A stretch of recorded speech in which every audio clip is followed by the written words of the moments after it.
dock space yet? Berth 53, sir. I guess we don't rate very high.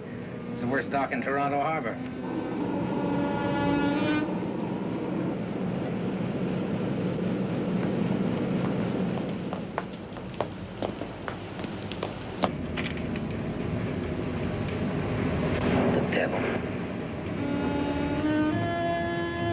She's losing steerage way, Captain. We're drifting. Sir. What are these men doing here, Mr. Bede? McRae, tell the captain. You will. That #1 boiler, she's a witch. She conked out just like I knew she would. Also that no good steering can slip again. We've come this far, you know damn well we can cross the harbor. Mr. McRae, go below and get those engines started.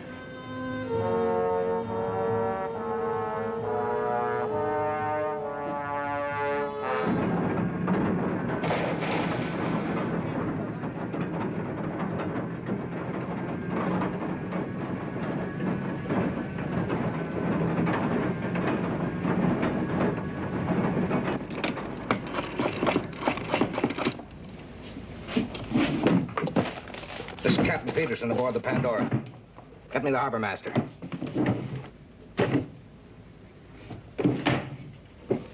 They've taken my gun. I don't think they'll back down, sir. Not this time. Yes, I'll wait. This call, Captain. Won't it bring someone out to investigate? Naturally. Then you'd better keep this hidden away, don't you think?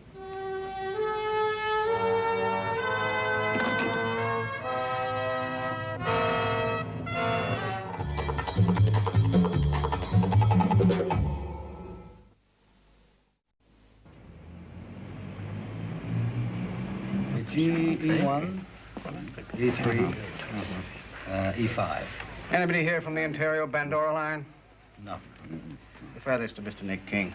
Yes, 1.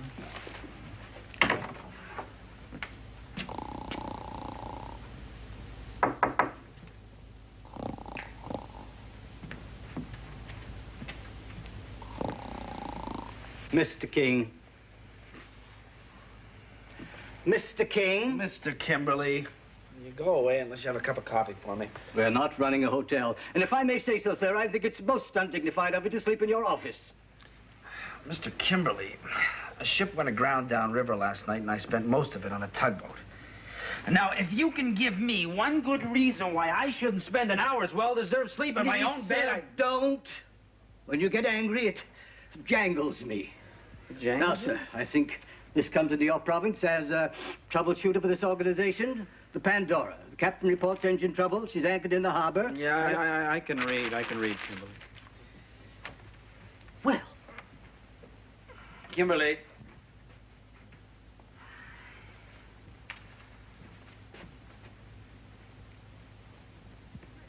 Are you sure you don't have any coffee with you? Really?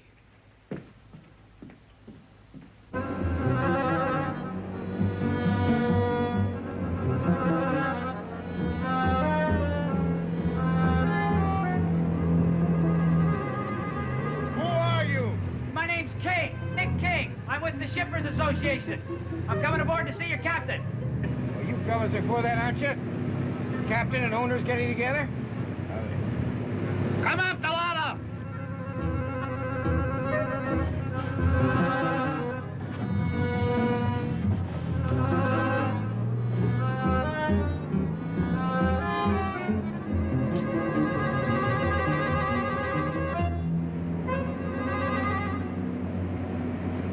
Right this way, Mr. King.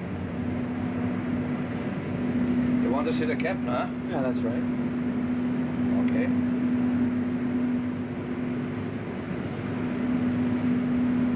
They're a joyful-looking crew. They've had a rough trip.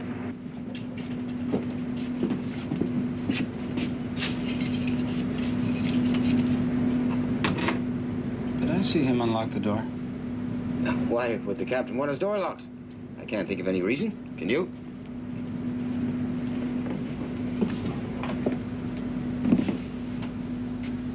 Mr. King. Good afternoon. Captain? Glad to have you aboard. Thank you. Your ship was posted on the harbor master board for emergency repairs. I thought I'd drop by and see if there's anything I could do to help out. No, the engineer's taking care of it. It's nothing serious. Sit down, why don't you? Thank you. Cigarette? Perhaps a tot of brandy? Oh, no, thanks. Oh, well, that was kind of tough luck, you breaking down a mile from your berth. Well, there's nothing more unpredictable than mechanical troubles with an old ship like this. You sure all your troubles are mechanical, Captain? Oh, yes. The chief's already spotted the problem. A defective boiler and a slipped pin in the steering. Well, I'll arrange to have you towed in. I can make those arrangements myself, Mr. King, but towing's an expensive proposition. So's the delay in unloading your cargo, Captain. You were a week late. We made more stops than we originally planned. There's something you should know, Mr. King.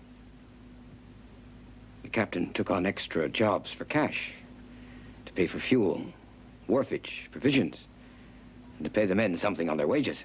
Oh, the owners didn't come up with the cash. Communications failures. They happen on sea voyages. Usually quite unexpectedly. Yeah. And the crew, they appreciate your efforts on their behalf? It was largely their efforts. More work, long hours. Captain, are you being held here deliberately? Is the crew pretending that the ship can't be docked under its own power? Mr. King, if they were malingering, I'd know about it. Like I told you, Mr. King, they're a good bunch. Yeah, and loyal, too. With clubs in their belts, they look like the last captain they shipped up with was Blackbeard. I can handle my crew. Is that why you're locked in your own cabin? Perfectly free to come and go as I please.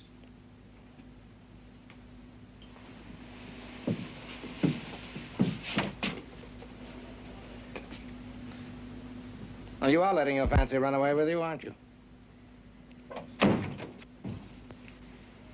Well, who are those gentlemen standing out there in the corridor? Even if they were restraining me, Mr. King, I still have another way out. Right through there. Mind if I check that? Why not? This the way out to the main deck? Mr. Bede, my first officer, will show you. That's all right. I can show myself. Oh, I'll be back to talk to you later, Mr. Peterson. I want to find out a rational explanation for what's going on in this ship. That is, if there is a rational explanation.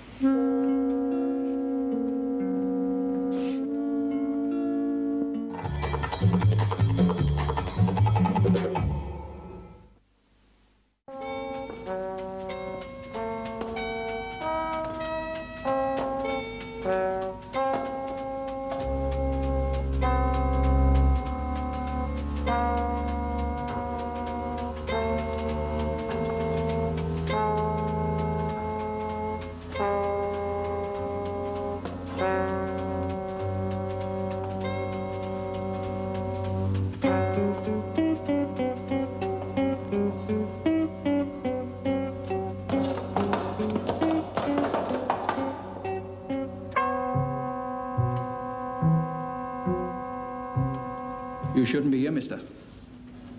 Okay, talk. What were you doing in the engine room?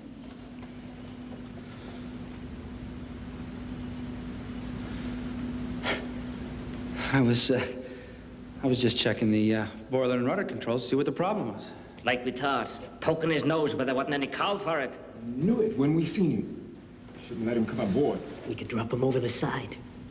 We can do anything we want to you, mister. Because we run this whole ship. Well, why don't you take her into port?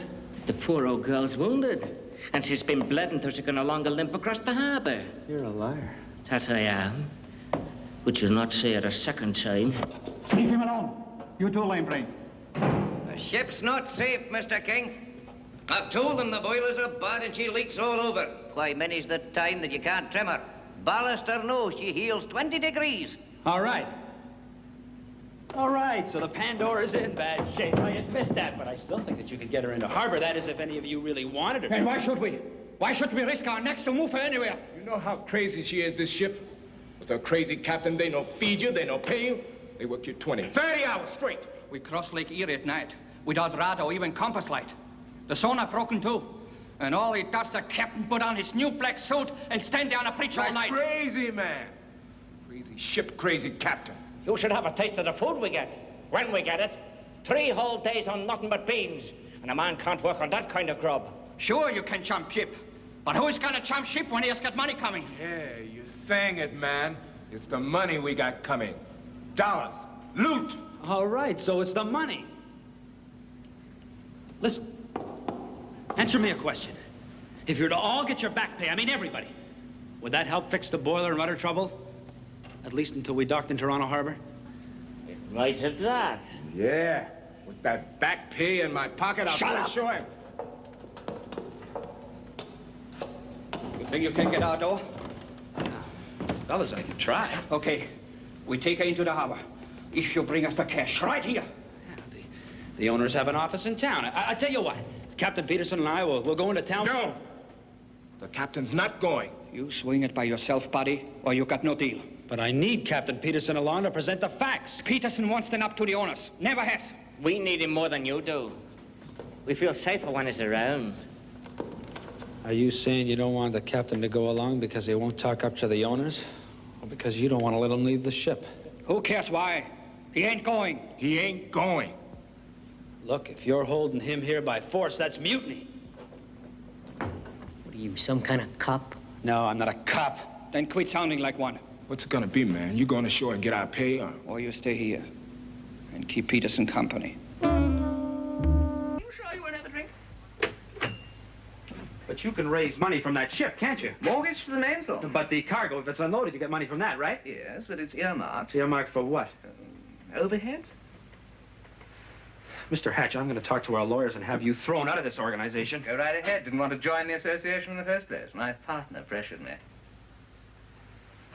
Did you know that Peterson was being held hostage by the crew? Did he send you here? No. Peterson? No! Didn't think so. He's a very resourceful man, Peterson. I'm sure he'll find a way of handling the situation.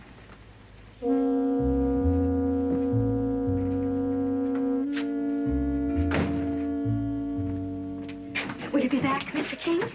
I don't know, maybe. I ought to tell you, most days I'm here in the office all alone. You'll always be lonely, honey, until you learn not to be so shy. I'd order up a couple of tugs, have her towed in. No, that'd cost too much money. Unless, of course, you'd like to pay for the towing charges yourself. Well, the owners are liable for it. Yeah. What are you looking for? I can't find my cigarette holder. Assuming, of course, I had the captain's endorsement before I ordered up the tugs. Yeah, that's assuming that the Pandora's captain's still in charge of the ship.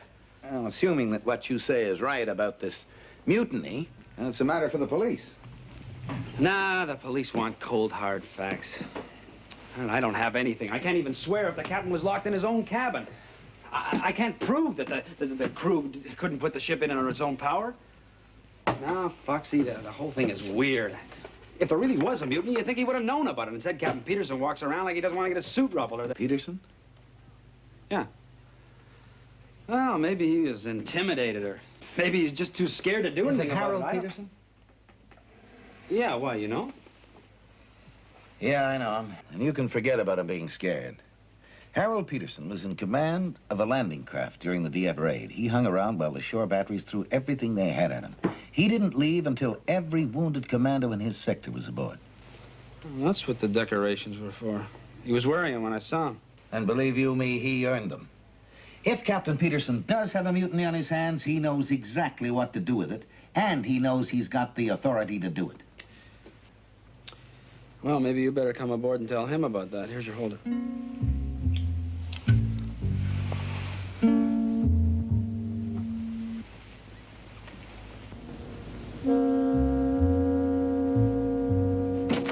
Launch coming alongside. Nick King.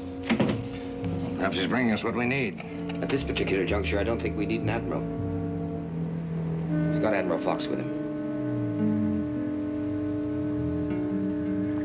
I'll get your coat, Captain.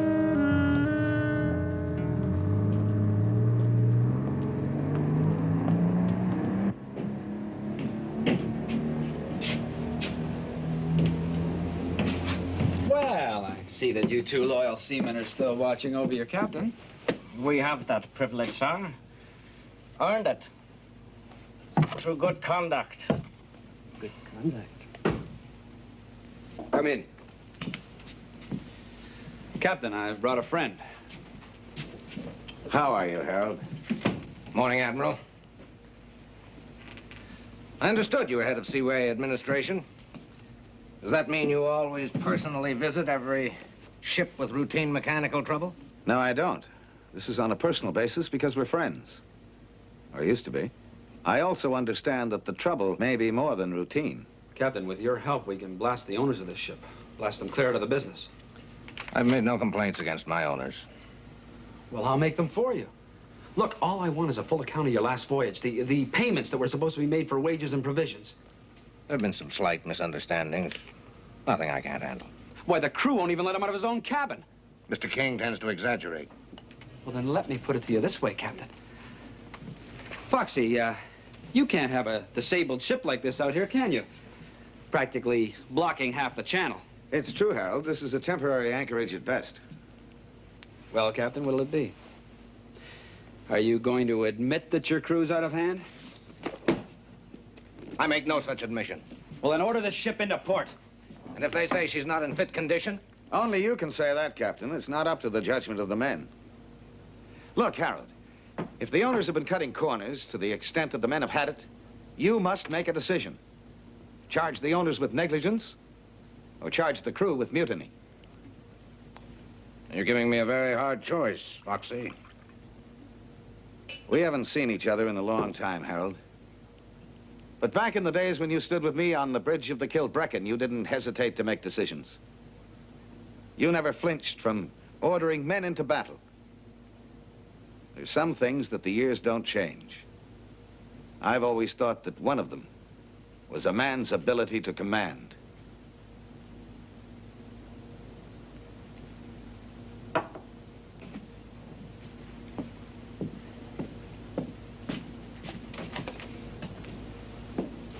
Mr. Bede, muster the crew. We're going into the harbor. Yes, sir.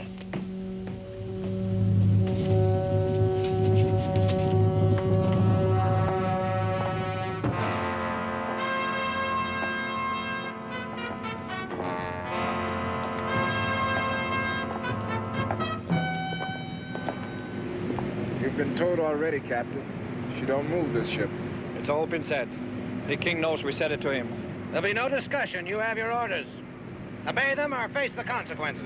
Are you ready to do the same, Captain? Face your consequences. You send us to jail, how do you think your next crew's gonna feel about you? If you ever find one, will you be safe, do you suppose? Out at sea on a dark and stormy night, walking that lonely bridge? No more discussions, the captain said. All hands to the stations.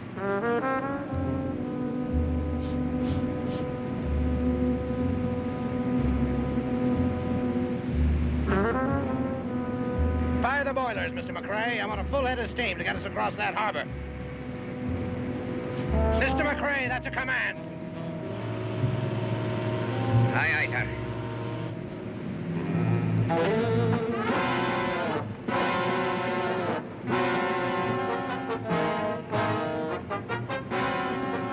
McRae, watch out!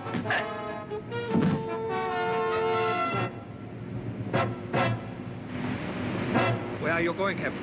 He's going to phone the police and report a mutiny. You'll phone the police when we let you. Lock them all up. The Admiral, too. We don't get what we want, we'll kill him. Yeah, lock him up. Admiral, Captain, I took the liberty of telephoning the police. They're on their way. Good. Our friend, the first mate. Easy. Oh. He's coming too. Well, don't be disappointed, Mr. King. Now that you've drawn the battle lines, there'll be more than enough casualties.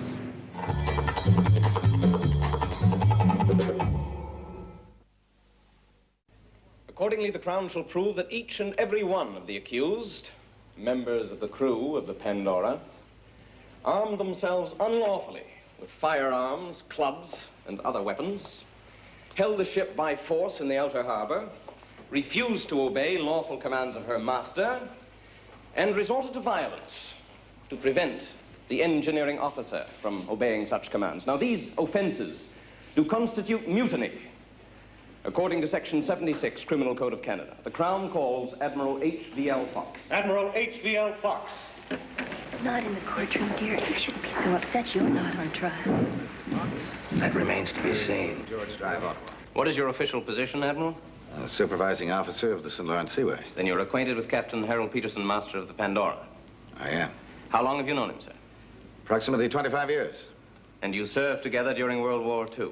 He was my #1 in the destroyer Kilbreckin. For how long? Most of 1940 and 41. And are you familiar with his later service? By hearsay. May it please the court, the defense will stipulate that Captain Peterson was decorated by His Majesty for extraordinary bravery off Dieppe. Thank you, Mr. McLeod. Thank you. Admiral, how would you describe the captain from your knowledge of him? An exemplary officer, fine navigator, a natural leader, liked and respected by his men. Thank you. Now, if we can come to the day you went aboard the Pandora with Mr. King, did you notice any conflict between Captain Peterson and his crew? I did. Will you tell the court what you observed? The captain commanded the crew to get up steam and take the ship into harbor. The crew, and at first the engineering officer, refused to obey him. But when the engineer decided to comply with the order, he was brutally assaulted by one of the seamen without any interference from any of the others. But aren't these deliberate, conscious acts of mutiny? Without a doubt. Thank you. Your witness, Mr. McLeod. I won't bother to object to that last question or its answer. I rely on the court to distinguish between fact and opinion. Admiral Fox, how long was it since you had last seen Captain Peterson before your brief encounter aboard the Pandora? During the war, when he left my ship to assume his own command. 25 years ago. And yet, even then, you had never been aboard a ship that he had actually commanded himself? No, sir. In fact, your observation of him as a ship's master is limited to that one order you heard him deliver aboard the Pandora. That's right. Would you say, Admiral, that the qualities that win medals in wartime are necessarily the most desirable ones for a merchant captain? Necessarily? No. Thank you, sir. I won't detain you any longer. One more question, Admiral. In the Royal Citation after Dieppe, Captain Peterson is particularly commended for, and I quote, extreme bravery under fire, devotion to the welfare of the men in his charge, and unflinching determination to complete his mission in the face of overwhelming odds. Now, can you conceive, sir, that any of these characteristics might be of some small value in a civilian command? It's conceivable. Thank you. Mr. McLeod? No more questions. The Crown calls Engineering Officer Alexander McRae. Alexander McRae.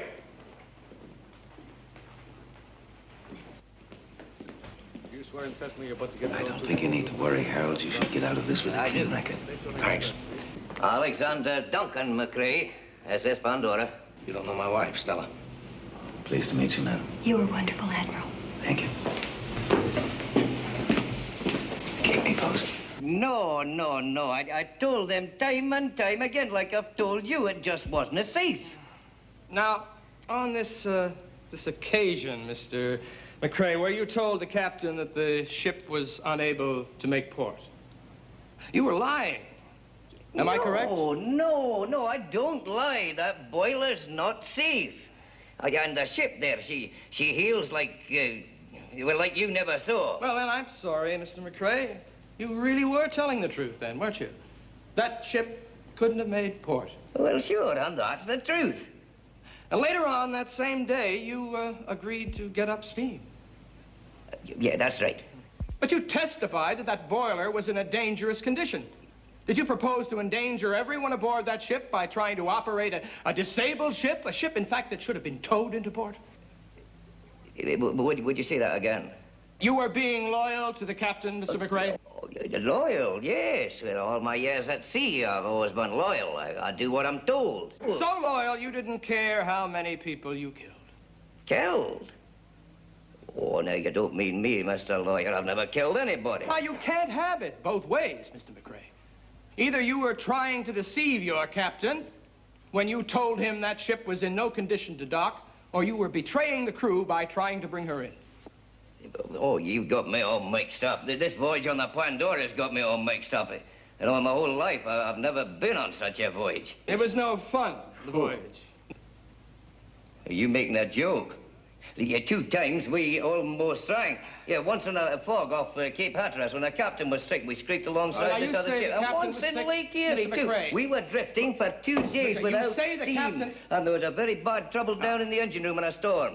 Oh, I tell you, it was a right mess. You say, Mr. McRae, that the captain was sick? Yeah, that's right. Do you know the nature of that sickness? Oh, well, who knows? Sometimes he was okay, just like anybody else. Yeah, the 2 days on the lake when we were drifting, he was on the bridge there all day and all night. But then there's other times when, well, we don't see him. He goes down in his cabin and stays there like in Montreal. Would you tell us what happened in Montreal? Oh, well, the men were all wore out when we hit there. Everybody been working too hard. And, well, the grub was so lousy that we couldn't eat it, so we're all looking forward to getting drunk. But that takes money. When I was a lad and I first went to sea, a man could get dead drunk for, 60, 75 cents. And now we've got inflation, makes life hard on everybody. In short, the crew had no money to go ashore. Did they think Captain Peterson was at fault for not paying them? Well, who knows whose fault? Yeah, but we figure that if he's no got the money, well, he'll tell us that the owners haven't sent it. But he doesn't tell us anything. He just goes to his cabin and we don't see him. The captain, then, was not the sort of master to share his problems with the crew. I don't understand that. Well, keep the men happy, eager to do a good job. Are you talking about these boys? Oh, now, listen, Mr. Lawyer, these are rough lads. You don't see an ugly bunch like that very often nowadays with the nice, clean ships and the nice, clean Union crews. I didn't ask for your characterization of my clients, Mr. McRae, but perhaps we can pursue that point just a little further. Now, why couldn't the Pandora muster a first-class crew like other ships? Oh, well, now, you're really making a joke. I mean, why would anybody who can get a good berth on a good ship with the stinking Pandora and a crazy captain? Thank you very much, Mr. McRae. That'll be all. Unless my colleague wishes... No redirect.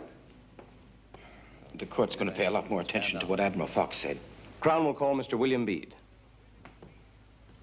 Mr. William Bede. Stella, do you have the accurate statement? Not here. To say that the Pandora was in immediate danger of sinking on 2 occasions? No, sir, it would not. With unskilled officers, there might have been some danger.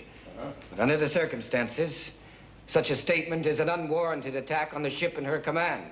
Will you tell us specifically about these 2 incidents, please?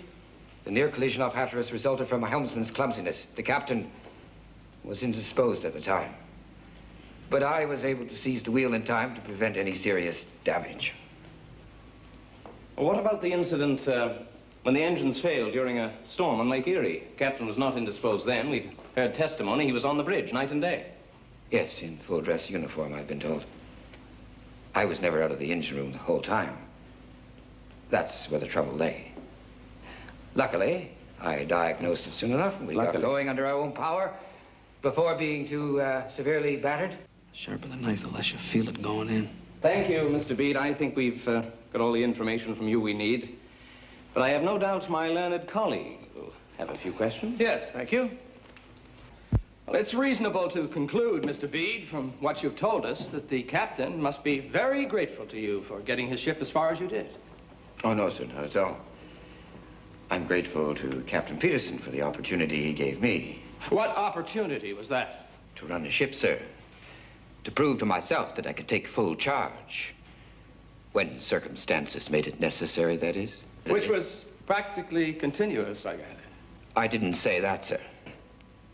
The captain was ill a great deal of the time, wasn't he? How ill is ill? You've given us the picture clearly enough, Mr. Bede. Thank you. One moment. With a first officer like you running the ship so efficiently, the crew wouldn't have much in the way of grounds for a valid complaint, right? Right, sir, except for 2 areas I couldn't control, their food and their pay. But would you say, sir, their grievances in these matters were sufficient to justify refusal to obey their captain's commands? No, sir, nothing ever justifies insubordination at sea. During the whole voyage, I never once questioned a command of Captain Peterson's. No matter how short-sighted or ill-advised I considered it to be. So whatever the shortcomings of the captain may have been in your eyes, It does not excuse the behavior of the crew. Absolutely not. Decent, law-abiding seamen would have waited for the proper time and place to air their grievances. How would you characterize the defendants as a group? There's only one word for them, sir, if the court will excuse me. Scum. Thank you. That'll be all. Scum, you say, Mr. Bede? Such foul, decadent, loathsome scum, if I may amplify your thoughts, that only the most brilliant, resourceful, and superhuman young first officer could have managed them for a day without any cooperation whatsoever from his chief? Those aren't my words. Well, you may have them, Mr. Bede. I make you a present of them. You may stand down, Mr. Bede. Captain Harold Peterson.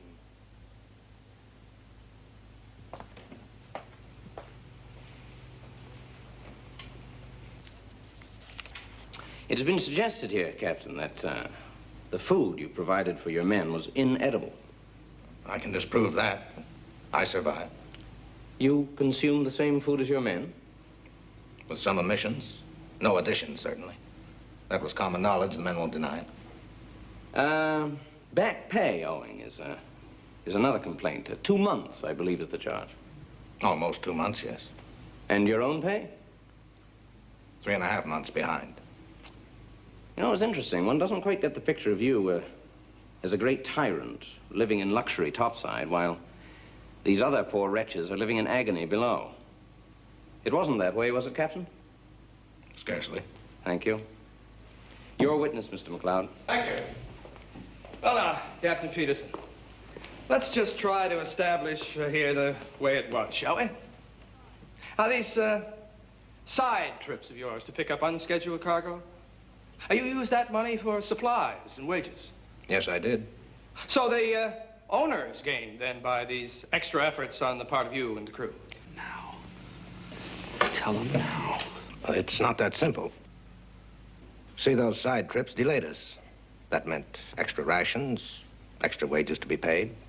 In that sense, the owners also lost. Now, let me say this to you, Captain. It is not necessarily our defense in this case to prove that your mistakes were responsible for whatever it was that my clients did. We're prepared to believe that you also may have been a victim of circumstances. Do you get my meaning? No, sir, I do not. Captain, would you say you were getting all the cooperation you were entitled to from the owners of the Pandora? I don't suppose any captain ever does.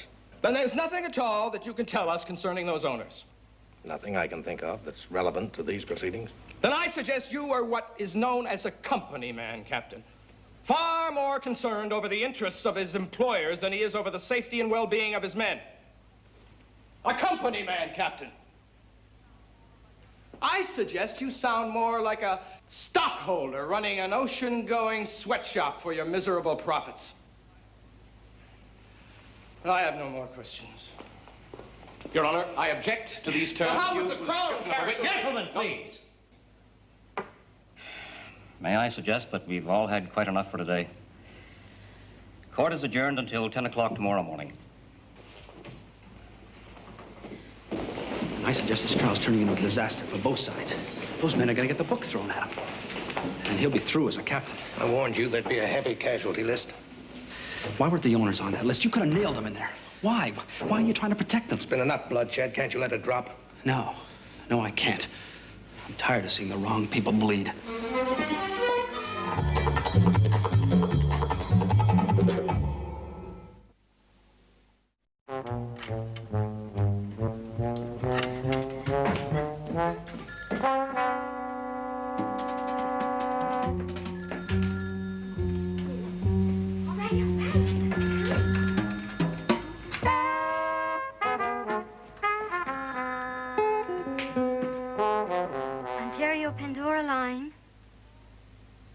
Ontario, Pandora?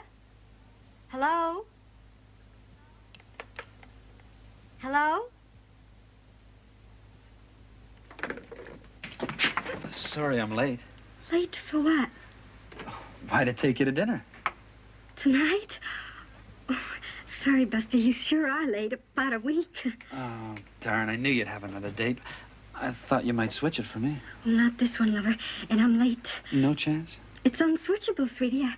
Tonight's the night the guy's wife has a regular bingo game. Well, I brought you a little gift to remind you. Oh, thank you. We'll take a look. Okay.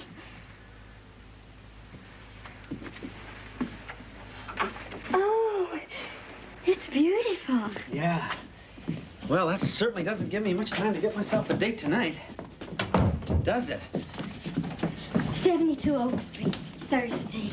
72 Oak Street, Thursday. 8 o'clock. 8 o'clock. You won't disappoint me, will you? Oh, no, I'll be there. But that doesn't help my problem out tonight. I better get back to the phone booth and see if I can't get myself a date. Oh, Roger. Good hunting, sweetie. Bye. I'm late.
Expected me to sit there all through dinner and sit and listen to your blasted friends talk about soybean futures. It just so happens, my dear, there's a great future in soybeans. Don't panic. I just want to talk a little business, that's all. You were here earlier. He was here earlier when I locked up. Not much danger of my panicking, old boy. Not with this. Gives me a distinct advantage. Next time you pry into my affairs, reach in a little deeper. Believe me, I reached in deep enough. Bound to be a front page item, I should think. Ship owner's man caught in burglary. Oh, does your wife read the headlines? Or is she too busy going to bingo games? Oh, well, so it won't be a front page item. It'll just be businessman shoots prowler in dark. He'll be buried on page 16. I'll lay that report on the desk. What report? The one in your pocket, old boy. The one you took from that box. Oh, I didn't take any report. Go searching, Claire. I won't submit to any search. I don't think you're going to use... Mr. King. Go ahead, honey. I must warn you, I'm very ticklish. Don't get behind him.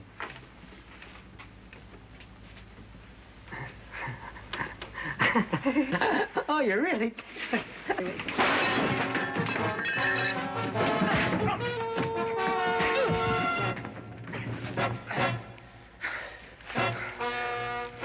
How about a chocolate, old boy? I hope this doesn't wreck Thursday night for us.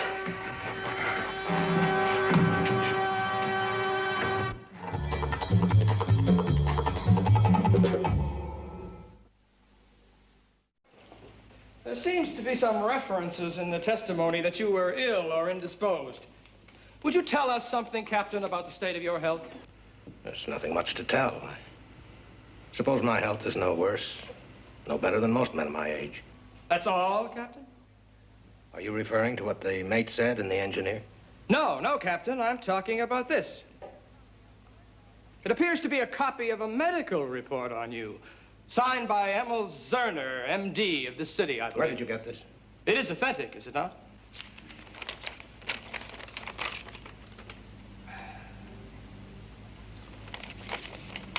Yes, it's authentic. Captain, is it not the essential point in that medical report that you suffer from diabetes? That you are required to take regular hypodermic injections of insulin? Yes. Well, then, are there not enough hazards involved here to bar a captain from command if he turned in a medical report such as yours? Yes. Did your owners know of the existence of this report? Yes. You mean then your owners knew that you would be relieved of command should the contents of that report be revealed? Yes. And when they refused to give you money to pay and feed the crew, was that medical report a factor? Yes. That must have been an intolerably heavy burden for you to bear, Captain.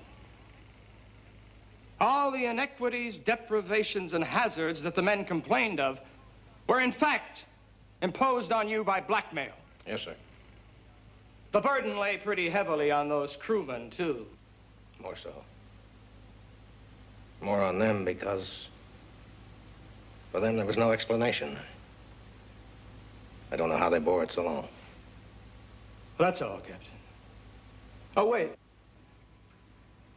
Captain, after you became medically unfit, why did you carry on? Why did you continue to submit to the appalling terms foisted on you by the owners? I suppose I couldn't face losing the... Well, let's say I didn't know when to quit. Same characteristic you showed at the end. No further questions. No further questions. I trust you understand what's just happened in this courtroom. I don't get the drift, old boy. You were tried and found guilty, old boy. The defense at this time wishes to change its plea from not guilty to nola contendere. My clients are satisfied to throw themselves on the mercy of this court. Is this acceptable to the Crown? It is, Your Worship. Well, Captain, that's the way it goes. Very well. Change of plea granted. Captain, I was only trying to help. I hope you...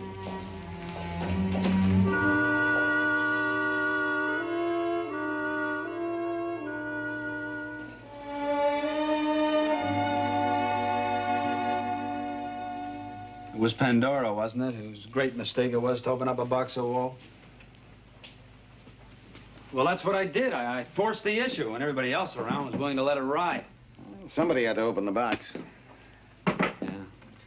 Well, what's going to happen to Captain Peterson now that he's beached? What about the crew? What are they going to do when they get deported? They'll never get a job again. Tell me, Foxy, who did all benefit? Well, you're under no obligation to be of benefit to anybody. Here. Thanks. So what is a man's obligation? Just to keep in touch, I guess. Just keep in touch.